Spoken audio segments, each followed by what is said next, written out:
ਤੇ ਗੁਰੂ ਗ੍ਰੰਥ ਸਾਹਿਬ ਨੂੰ ਗੁਰਤਾ ਗੱਦੀ। ਸੰਪੂਰਨਤਾ ਦਿਵਸ ਇਹ ਸਾਬੋ ਕੀ ਤਲਵੰਡੀ ਦੀ ਧਰਤੀ ਤੇ ਜਦੋਂ ਭਾਈ ਮਣੀ ਸਿੰਘ ਸਾਹਿਬ ਨੂੰ ਲਿਖਾਰੀ ਲਾਇਆ ਸੀ। ਇਹ ਕਾਰਨ ਕਿਉਂ ਬਣਿਆ, ਕਿਵੇਂ ਬਣਿਆ? ਅਨੰਦਪੁਰ ਸਾਹਿਬ ਦੀ ਧਰਤੀ ਦੇ ਉੱਪਰ ਬੜੇ ਧਿਆਨ ਨਾਲ ਸੁਣਨ ਵਾਲਾ ਏ। ਅੱਜ ਅਸੀਂ ਵੀ ਬਾਣੀ ਪੜ੍ਹਦੇ ਹਾਂ ਤੇ ਬਹੁਤ ਅਸੀਂ ਸੰਥਿਆ ਤੋਂ ਬਿਨਾਂ ਪੜ੍ਹਦੇ ਹਾਂ। ਠੀਕ ਹੈ, ਬੜਾ ਵਧੀਆ ਉਪਰਾਲਾ ਏ। ਸੈਂਚੀ ਸਰੂਪ ਸ਼੍ਰੋਮਣੀ ਗੁਰਦੁਆਰਾ ਪ੍ਰਬੰਧਕ ਕਮੇਟੀ ਵੱਲੋਂ ਫ੍ਰੀ ਦੇ ਕੇ ਸਹਿਜ ਪਾਠ ਕਰਨੇ, ਪਰ ਇੱਕ ਜ਼ਰੂਰੀ ਬੇਨਤੀ ਜਿਹੜੀ ਨਾਲ ਬਣਦੀ ਵੀ ਸੈਂਚੀਆਂ ਨੂੰ ਸੰਭਾਲਣਾ ਵੀ ਕਿਵੇਂ ਹੈ, ਕਿਉਂਕਿ ਗੁਰੂ ਦੀ ਬਾਣੀ ਗੁਰੂ ਦਾ ਰੂਪ ਹੈ, ਚਾਹੇ ਉਹ ਗੁਟਕਾ ਸਾਹਿਬ ਹੈ ਤੇ ਚਾਹੇ ਉਹ ਸੈਂਚੀ ਸਰੂਪ ਹੈ। ਇਹ ਨਹੀਂ ਵੀ ਉਹ ਵਾਧੇ ਦੇ ਉੱਪਰ ਸੈਂਚੀ ਪਈ ਹੈ ਤੇ ਉੱਤੇ ਘੱਟਾ ਪਿਆ ਹੈ ਵੀ ਕੋਈ ਨਹੀਂ ਫ੍ਰੀ ਦੀ ਸੈਂਚੀ ਹੈ, ਕਿਹੜੀ ਗੱਲ ਹੈ।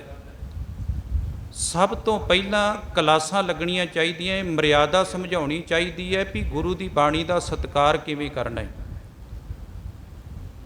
ਜੇ ਗੁਰੂ ਦੀ ਬਾਣੀ ਦਾ ਸਤਿਕਾਰ ਨਹੀਂ ਤੇ ਗੁਰੂ ਹਰਿ ਸਾਹਿਬ ਨੇ ਕਹਿ ਦਿੱਤਾ ਹੈ ਸਾਫ਼ ਲਫ਼ਜ਼ਾਂ ਦੇ ਵਿੱਚ, ਜਿਨ ਪੈ ਅਦਬ ਨਾ ਬਾਣੀ ਧਾਰਾ, ਜਾਨੋ ਸੋ ਸਿੱਖ ਨਹੀਂ ਹਮਾਰਾ।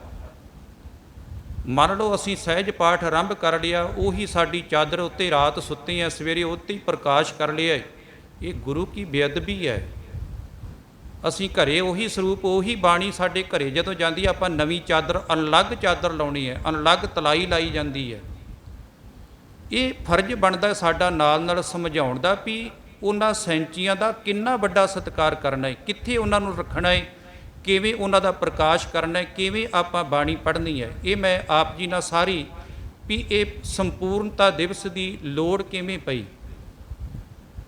ਗੁਰੂ ਅਰਜਨ ਸਾਹਿਬ ਮਹਾਰਾਜ ਜਦੋਂ ਪਹਿਲਾ ਪ੍ਰਕਾਸ਼ ਕਰਦੇ ਉਹਦੇ ਵਿੱਚ 30 ਰਾਗ ਹੈ ਤੇ 5 ਗੁਰੂ ਸਾਹਿਬਾਂ ਦੀ ਬਾਣੀ ਹੈ।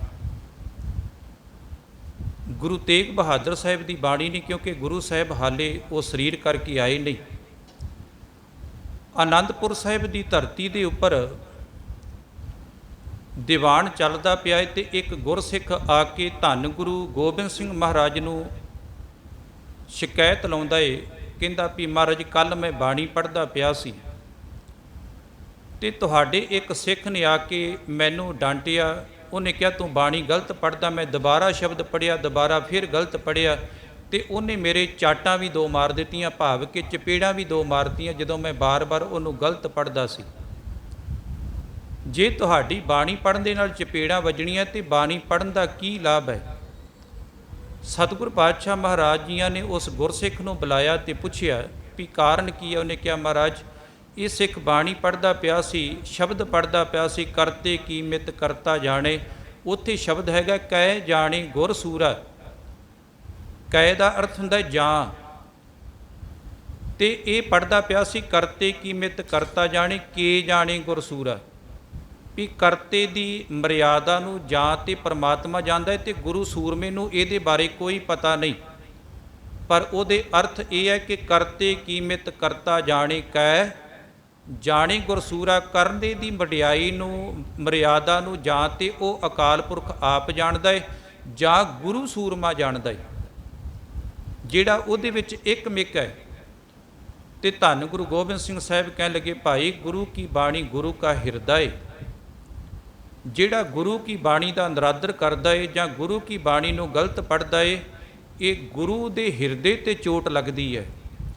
ਯਾਦ ਰੱਖਿਓ ਸਰੀਰ ਤੇ ਚੋਟ ਲੱਗੀ ਸੀ, ਬਾਬੇ ਦਾਤੂ ਨੇ ਲੱਤ ਮਾਰੀ, ਗੁਰੂ ਅਮਰਦਾਸ ਮਹਾਰਾਜ ਨੂੰ ਕੋਈ ਗੁੱਸਾ ਨਹੀਂ, ਪਰ ਜਿਸ ਦਿਨ ਗੁਰੂ ਕਾ ਸ਼ਬਦ ਮੂੰਹ ਜ਼ਬਾਨੀ ਬਾਬੇ ਰਾਮ ਰਾਏ ਨੇ ਬਦਲਿਆ ਤੇ ਏਡੀ ਵੱਡੀ ਚੋਟ ਲੱਗੀ ਕਿ ਆਪਣੀ ਉਹ 13-14 ਸਾਲ ਦੇ ਪੁੱਤ ਨੂੰ ਘਰੋਂ ਵਿਦਾਵਾ ਦੇ ਦਿੱਤਾ ਵੀ ਨਹੀਂ ਰੱਖਣਾ ਤੈਨੂੰ। ਗੁਰੂ ਕੀ ਬਾਣੀ ਦਾ ਨਿਰਾਦਰ ਕੀਤਾ ਹੈ ਤੂੰ। ਗੁਰੂ ਕੀ ਬਾਣੀ ਦਾ ਗੁਰੂ ਘਰ ਦੇ ਵਿੱਚ ਏਡਾ ਵੱਡਾ ਸਤਿਕਾਰ, ਏਡਾ ਵੱਡਾ ਮਾਣ। ਤੇ ਯਾਦ ਰੱਖਿਓ ਫਿਰ ਸਾਡਾ ਕੀ ਹਾਲਾਤ ਹੋਵੇਗਾ। ਅਸੀਂ ਬਾਣੀ ਕਹਿੰਦੇ ਜੀ ਚਲੋ ਪੜ੍ਹਨੀ ਚਾਹੀਦੀ, ਠੀਕ ਹੈ, ਪਰ ਸਾਨੂੰ ਕਲਾਸਾਂ ਲਾਉਣੀਆਂ ਬੜੀ ਜ਼ਰੂਰੀ ਹੈ। ਗੁਰਬਾਣੀ ਦੀ ਸੰਥਿਆ ਕਰਨੀ ਬਹੁਤ ਲਾਜ਼ਮੀ ਹੈ ਸਾਡੇ ਵਾਸਤੇ, ਤਾਂ ਕਿ ਗੁਰੂ ਕੀ ਬਾਣੀ ਨੂੰ ਗਲਤ ਨਾ ਪੜ੍ਹਿਆ ਜਾਵੇ। ਕਿੱਥੇ ਵਿਸ਼ਰਾਮ ਦੇਣਾ ਹੈ, ਕਿਵੇਂ ਗੁਰੂ ਕੀ ਬਾਣੀ ਨੂੰ ਪੜ੍ਹਨਾ ਹੈ, ਉਹ ਲਾਵਾਂ ਦਲਾਵਾਂ ਜਿਹੜੀਆਂ ਵੀ ਵਾਧੂ ਘਾਟੂ ਨਹੀਂ ਲਾਈਆਂ। ਫਿਰ ਗੁਰਸਿੱਖਾਂ ਨੇ ਬੇਨਤੀ ਕੀਤੀ ਵੀ ਮਹਾਰਾਜ ਫਿਰ ਗੁਰਬਾਣੀ ਦੀ ਸੰਥਿਆ ਦਿੱਤੀ ਜਾਵੇ, ਭਾਵੇਂ ਕਿ ਕਲਾਸਾਂ ਲੱਗਦੀਆਂ ਸੀ ਆਨੰਦਪੁਰ ਸਾਹਿਬ, ਨਾਲੇ ਗੁਰਬਾਣੀ ਅਰਥਾਂ ਦੇ ਸਮੇਤ ਪੜ੍ਹਾਈ ਜਾਵੇ। ਸਤਿਗੁਰ ਪਾਤਸ਼ਾਹ ਨੇ ਕਿਹਾ ਹੁਣ ਜੰਗ ਯੁੱਧਾਂ ਦਾ ਵਕਤ ਹੈ, ਜਦੋਂ ਸਮਾਂ ਬਣੇਗਾ ਤੇ ਤੁਹਾਨੂੰ ਗੁਰਬਾਣੀ ਦੀ ਸੰਥਿਆ ਵੀ ਕਰਾਈ ਜਾਵੇਗੀ ਤੇ ਅਰਥ ਵੀ ਪੜ੍ਹਾਏ ਜਾਣਗੇ। ਜਦੋਂ ਇਹ ਸਤਿਗੁਰ ਪਾਤਸ਼ਾਹ ਮਹਾਰਾਜ ਸਾਬੋ ਕੀ ਤਲਵੰਡੀ ਆ ਕੇ ਆਪਣਾ ਜਿੱਥੇ ਗੁਰਦੁਆਰਾ ਕਮਰ ਕੱਸਾ ਸਾਹਿਬ ਹੈ ਆਪਣਾ ਕਮਰ ਕੱਸਾ ਖੋਲ੍ਹਦੇ ਵੀ ਹੁਣ ਜੰਗ ਜਿਹੜੀ ਗੁਰੂ ਸਾਹਿਬ ਵੱਲੋਂ ਵੀ ਖਤਮ ਕੀਤੀ ਜਾਂਦੀ, ਉਹ ਜੰਗ ਵਾਲਾ ਕਮਰ ਕੱਸਾ ਖੋਲ੍ਹਿਆ ਜਾਂਦਾ ਹੈ। ਤੇ ਗੁਰੂ ਕੇ ਸਿੱਖ ਫਿਰ ਬੇਨਤੀ ਕਰਦੇ ਆ ਵੀ ਮਹਾਰਾਜ ਸੱਚੇ ਪਾਤਸ਼ਾਹ ਹੁਣ ਉਹ ਸਮਾਂ ਹੈ, ਹੁਣ ਜੰਗਾਂ ਯੁੱਧਾਂ ਦਾ ਸਮਾਂ ਲੰਘ ਗਿਆ ਹੈ, ਕਮਰ ਕੱਸਾ ਖੋਲ੍ਹ ਦਿੱਤਾ ਹੈ, ਹੁਣ ਸਾਨੂੰ ਉਹ ਜਿਹੜੇ ਤੁਸੀਂ ਵਾਅਦਾ ਕੀਤਾ ਸੀ ਗੁਰਬਾਣੀ ਅਰਥਾਂ ਦੇ ਸਮੇਤ ਪੜ੍ਹਾਓਗੇ ਉਹ ਸਾਡੇ 'ਤੇ ਕਿਰਪਾ ਕਰੋ। ਸਤਿਗੁਰ ਪਾਤਸ਼ਾਹ ਨੇ ਕਿਹਾ ਫਿਰ ਇੱਦਾਂ ਕਰੋ, ਤੁਸੀਂ ਕਰਤਾਰਪੁਰੋਂ ਧੀਰਮਲ ਦੀ ਔਲਾਦ ਦੇ ਕੋਲੋਂ ਜਾ ਕੇ ਉਹ ਬੀੜ ਜਿਹੜੀ ਪਈ ਹੈ ਗ੍ਰੰਥ ਸਾਹਿਬ ਦੀ ਉਹ ਲੈ ਕੇ ਆਵੋ। ਜਦੋਂ ਕੁਝ ਗੁਰਸਿੱਖ ਇੱਥੇ ਕਰਤਾਰਪੁਰ ਧੀਰਮਲ ਦੇ ਪਰਿਵਾਰ ਕੋਲ ਆਉਂਦੇ ਹੈ, ਇਹਨਾਂ ਨੇ ਇਕੱਲੀ ਬੀੜ ਤੋਂ ਇਨਕਾਰ ਨਹੀਂ ਕੀਤਾ, ਇਹਨਾਂ ਨੇ ਨਾਲ ਇਹ ਸ਼ਬਦ ਵਰਤੇ ਵੀ ਜੇ ਗੁਰੂ ਗੋਬਿੰਦ ਸਿੰਘ ਗੁਰੂ ਨਾਨਕ ਦੀ ਜੋਤ ਹੈ ਤੇ ਗੁਰੂ ਅਰਜਨ ਸਾਹਿਬ ਨੇ ਜਿਵੇਂ ਉਹ ਸਾਰੀ ਬਾਣੀ ਲਿਖਾਈ ਹੈ ਤੇ ਉਹ ਕਿਉਂ ਨਹੀਂ ਆਪ ਲਿਖ ਲੈਂਦੇ, ਉਹ ਵੀ ਲਿਖਾ ਦੇਣ। ਇਹਨਾਂ ਸਿੱਖਾਂ ਨੇ ਜਾ ਕੇ ਧੰਨ ਗੁਰੂ ਗੋਬਿੰਦ ਸਿੰਘ ਮਹਾਰਾਜ ਨੂੰ ਜਦੋਂ ਇਹ ਬੇਨਤੀ ਕੀਤੀ ਤੇ ਸਤਿਗੁਰ ਪਾਤਸ਼ਾਹ ਨੇ ਕਿਹਾ ਠੀਕ ਹੈ, ਕੋਈ ਗੱਲ ਨਹੀਂ, ਜੇ ਉਹ ਜਿਵੇਂ ਉਹਨਾਂ ਦੀ ਮਰਜ਼ੀ ਹੈ। ਤੇ ਸਤਿਗੁਰ ਪਾਤਸ਼ਾਹ ਮਹਾਰਾਜ ਨੇ ਉੱਥੇ ਫਿਰ ਭਾਈ ਮਣੀ ਸਿੰਘ ਸਾਹਿਬ ਉਹਨਾਂ ਨੂੰ ਲਿਖਾਰੀ ਲਾ ਕੇ ਬਾਬਾ ਦੀਪ ਸਿੰਘ ਨੂੰ ਉਹਨਾਂ ਦੇ ਨਾਲ ਜਿਹੜਾ ਸੀ ਸ਼ਾਹੀ ਤਿਆਰ ਕਰਨੀ, ਕਲਮਾਂ ਘੜ ਕੇ ਦੇਣੀਆਂ, ਇਹ ਡਿਊਟੀ ਲਾਈ ਗਈ। ਤੇ ਸਾਰੀ ਬਾਣੀ ਵਿੱਚ ਗੁਰੂ ਤੇਗ ਬਹਾਦਰ ਸਾਹਿਬ ਦੀ ਬਾਣੀ ਫਿਰ 30 ਤੋਂ 31 ਰਾਗ ਜਿਹੜੇ ਸੀ ਤੇ ਇੱਕ ਓੰਕਾਰ ਤੋਂ ਲੈ ਕੇ 18 10 20 ਤੱਕ ਜਿਹੜੀ ਸੀ ਉਹ ਪੂਰੀ ਦੀ ਪੂਰੀ ਸੰਪੂਰਨ ਬਾਣੀ ਗੁਰੂ ਗੋਬਿੰਦ ਸਿੰਘ ਮਹਾਰਾਜ ਨੇ ਇੱਥੇ ਲਿਖਾਈ ਵੀ ਤੇ ਨਾਲ ਉਹਦੇ ਅਰਥ ਵੀ ਪੜ੍ਹਾਏ, ਉਹਨਾਂ ਦੇ ਅਰਥਾਂ ਨੂੰ ਵੀ ਨਾਲ ਸਮਝਾਇਆ। ਇਹ ਤਕਰੀਬਨ ਸਮਾਂ ਜਿਹੜਾ ਸੀ ਕੱਤਕ ਦੇ ਵਿੱਚ ਇਹ ਕਾਰਜ ਆਰੰਭ ਹੁੰਦਾ ਹੈ ਤੇ ਸਾਵਣ ਦੇ ਮਹੀਨੇ ਵਿੱਚ ਜਾ ਕੇ ਪੂਰਾ ਹੁੰਦਾ ਹੈ। ਤਕਰੀਬਨ 1763 ਬਿਕਰਮੀ ਸੰਮਤ ਨੂੰ ਜਿਹੜਾ ਸੀ ਇਹ ਕਾਰਜ ਸੰਪੂਰਨ ਹੋਇਆ ਤੇ ਸਤਿਗੁਰ ਪਾਤਸ਼ਾਹ ਮਹਾਰਾਜ ਜੀ ਨੇ ਇਹ ਕਾਰਜ ਸੰਪੂਰਨ ਕਰਕੇ ਗੁਰੂ ਗ੍ਰੰਥ ਸਾਹਿਬ ਸੰਪੂਰਨ ਕਰਕੇ ਤੇ ਨਾਲ ਹੁਕਮ ਕੀਤਾ ਸੀ ਕਿ ਇਹ ਸਾਬੋ ਕੀ ਤਲਵੰਡੀ ਜਿਹੜੀ ਹੈ ਇਹ ਸਿੱਖਾਂ ਦਾ ਗਿਆਨ ਦਾ ਕੇਂਦਰ ਹੋਵੇਗਾ।